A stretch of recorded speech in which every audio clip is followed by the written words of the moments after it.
From connecting with friends on social media, video calling into work, or watching this very YouTube video, the internet is the foundation of modern life. But imagine a scenario where the internet ceases to function, not just for you, but for everyone.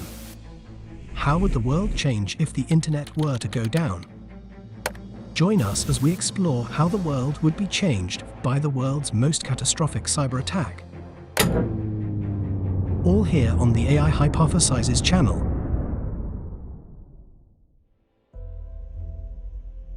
It was the middle of the night when an unexpected knock echoed through the halls of the White House.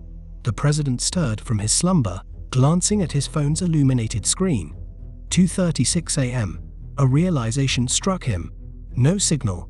A hastily dressed aide met him in the corridor, and together they navigated the winding halls of the presidential residence. They march into the Oval Office, which is eerily backlit by the cold wintry night. Government officials enter one by one. They detail that global markets are incommunicado, there's no cellular service, and social media is silent.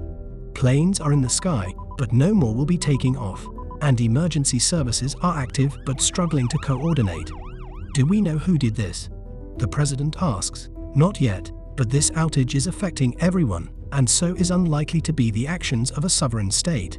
An official hands the president the phone. It's the Japanese prime minister.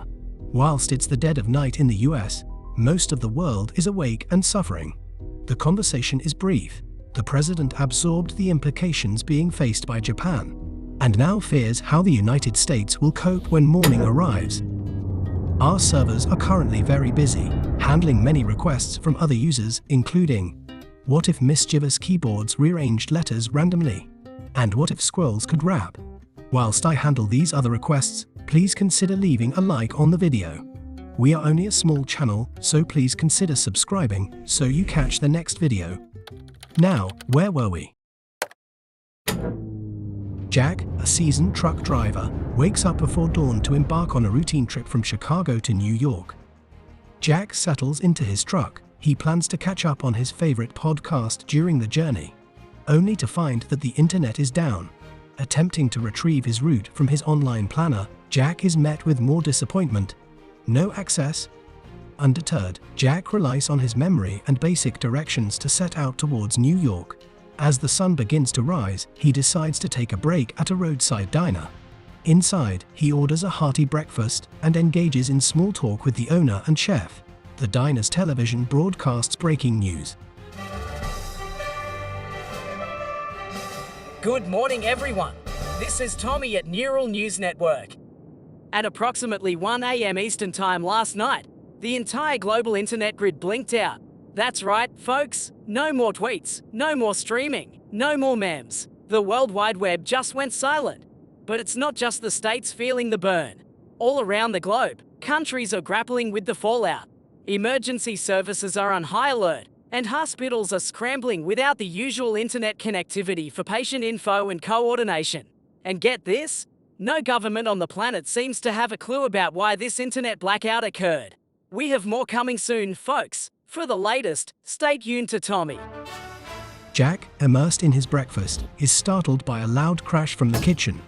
Rushing to investigate, he finds the diner's chef sprawled on the floor, unconscious, a cut on his forehead from hitting a countertop. Panic sets in as Jack fumbles for his phone to dial the emergency services. To his dismay, there's no signal.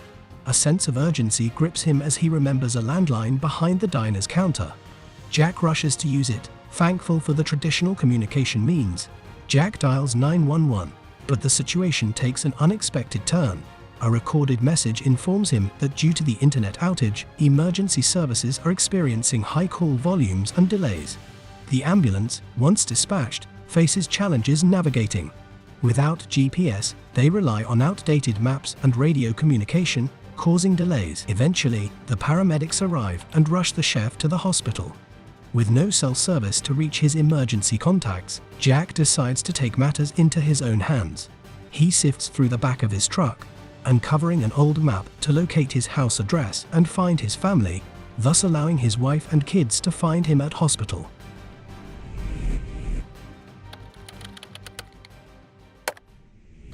As the sun cast its first light upon the United States, citizens awoke to a world without internet.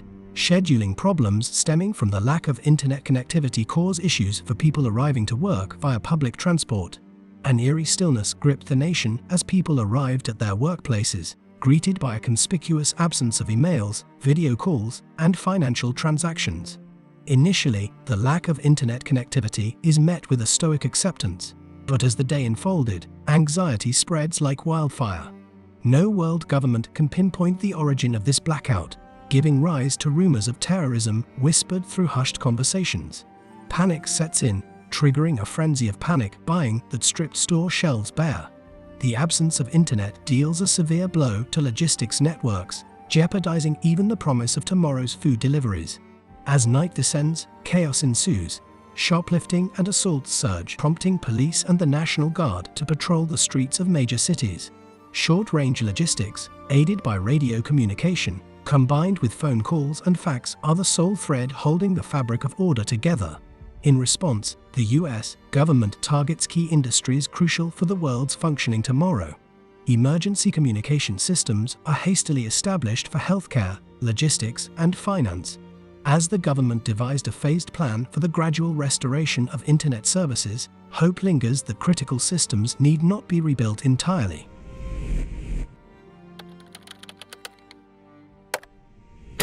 As the night draws on, a government task force assembled to address the internet blackout prepares for the worst-case scenario.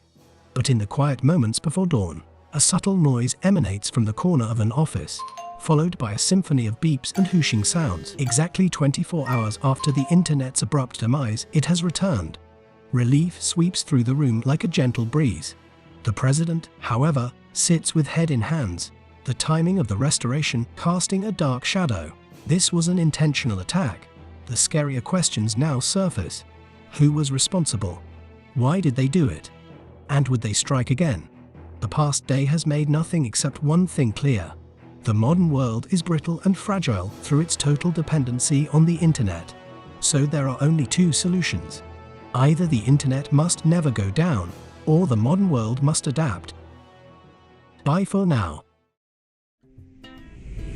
With messaging apps out of commission, people resort to carrier pigeons for urgent communication. Flocks of pigeons become the new rush hour traffic. Unable to share memes online, people attempt telepathic meme communication. Spoiler: not everyone gets the joke, leading to lots of puzzled expressions.